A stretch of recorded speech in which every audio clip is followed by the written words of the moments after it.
All right, it's the Wednesday evening edition of Weather for Weather Geeks. The weather today went pretty much according to plan so far. We've had some showers, we've had some thunderstorms, and some torrential downpours in some places. Some of us have had hardly a drop, but it's been, of course, very, very muggy throughout the region. Before we get to the weather, a couple of things to plug this evening. Did you know that we're posting content every day, specialty content every day on our website, on our social media platforms, on WFMJ.com/weather. If you scroll down a little bit, our weekend evening meteorologist, Gavin Sandell, he's the newest member of our team.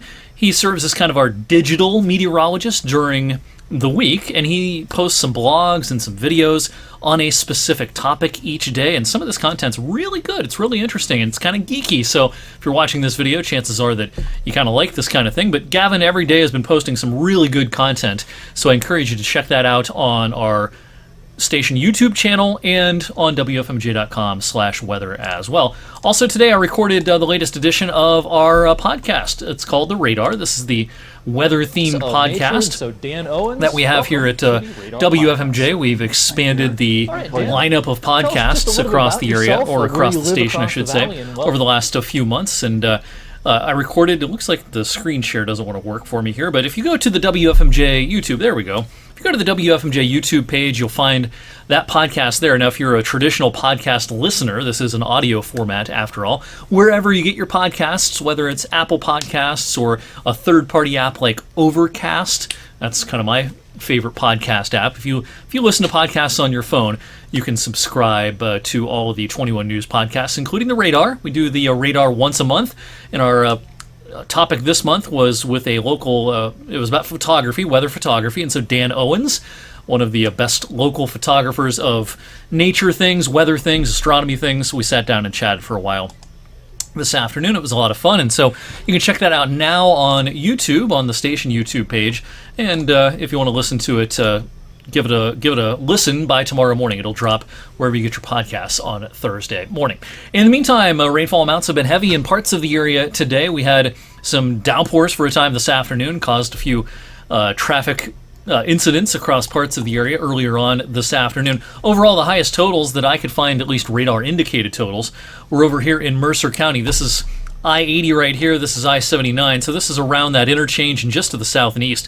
2, 3, almost 4 inches worth of rain, pretty common in some of these areas. Flash flood warning was out earlier on this afternoon in many of those same areas. Another spot that got hit pretty hard by some downpours this afternoon, early this afternoon. This is in southeastern Trumbull County, around the Hubbard area, heading up towards Masury. Rainfall estimates here approaching 2 inches, and some of those higher totals also extended across the state line into parts of Sharon, Farrell, and over towards West Middlesex as well. So some of these downpours really meant some business this afternoon, and then, as I mentioned, some of us had hardly a drop worth of rain earlier on today. All right, recording this video at 7:13, and right now things are pretty calm. We have a couple of isolated showers and some thunderstorms. We actually have some heavier activity just to our south as of this recording, and some of this looks like it's going to try to graze Columbiana County in particular. Some of these heavier thunderstorms from Newcomerstown over towards Freeport and Cadiz and over towards the Steubenville area may impact East Liverpool, Salineville, places like that over the next couple of hours. There's even, let me throw on the warning information here, there's even one severe thunderstorm warning on some of this activity. Again, as of about a quarter after the hour, that warning polygon looks like this. It extends up into parts of western Pennsylvania. None of our Ohio counties are under this severe thunderstorm warning right now. But again, that may change later in the 7 o'clock hour. The bigger picture, we still have some activity out towards I-71. Some of this can pivot through before the evening is through. I think after sunset, things are going to wind down pretty quickly, and we'll be left with a partly cloudy sky overnight. Boy, is it muggy outside, though. Dew points are in the lower and middle 70s. A dew point of 73 at the airport. We've certainly had higher dew points. We haven't had a dew point of 76 or higher in about 3 years. I think that was what I saw when I looked that up earlier today, or maybe it was last evening. That was back in the summer of 2022. But at 73 degree dew points, pretty gross. And, one of the things I haven't touched on yet in my kind of halftime report for summer of 2025 is how humid it's been, and we have data to back this up. Through the first half of the season, this is the most humid summer on record. In other words, the dew points, the average dew points by day, have been highest.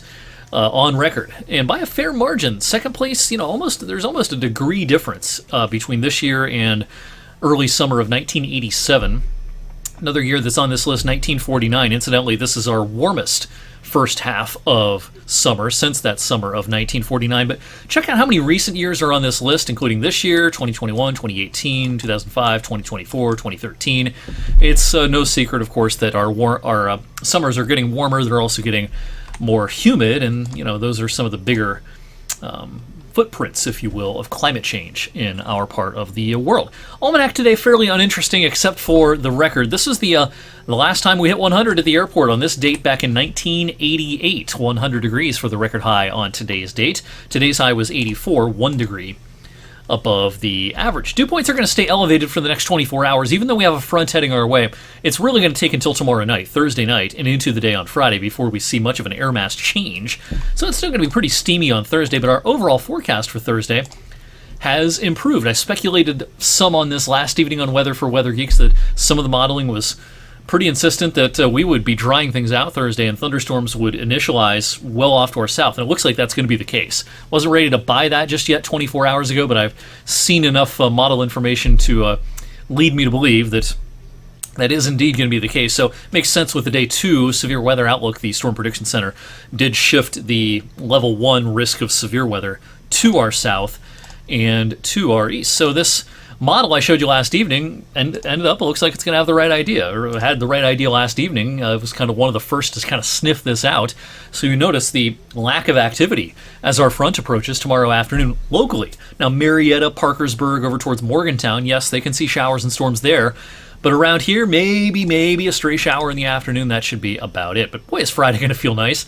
This will be the most comfortable day in a few weeks on Friday. We may not hit 80 for the first time in a few weeks, more than a few weeks. On Friday, the dew points will back off into the lower 60s. That's going to feel very nice. Great summer evening, Friday evening, and high pressure will give us a dry start to the weekend Saturday morning, but we have increased our rain chances for Saturday because it looks like this old front's going to start lifting back north as a warm front, bringing the dew points back up and perhaps leading to some rain chances over the weekend. Now, the confidence on timing of the weekend rain, the confidence isn't real high. It may depend some on where the front ultimately wiggles.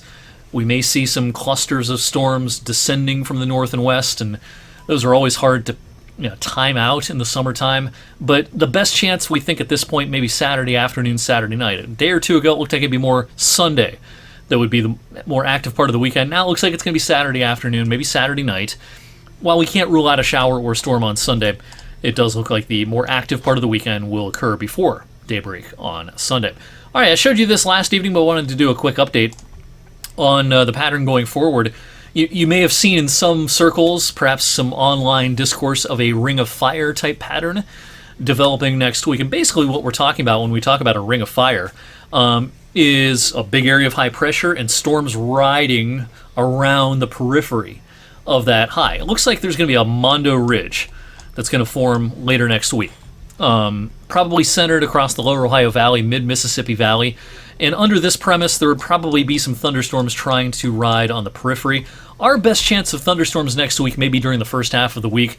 As we get closer to being under the center of this ridge, I think our thunderstorm chances will start to decrease, but it's going to get pretty hot. Now, nothing crazy here locally. I do think that the heat index can approach 100, though, during the second half of next week, and we may see actual temperatures getting into the low 90s late next week as well. Incidentally, we've had 8 days with highs in the 90s so far this summer. That is our yearly average, and it matches last year's 8. I suspect we're going to get into the double digits, and perhaps by a decent margin, before the summer is through. Plenty of heat on the way, it looks like, especially during the tail end of next week. All right, so thanks for watching Weather for Weather Geeks on this Wednesday evening. Again, be sure and check out the Radar podcast, wherever you get your podcast. That weather-themed episode will drop Thursday morning. You can watch it right now on YouTube. I'll see you back here Thursday evening.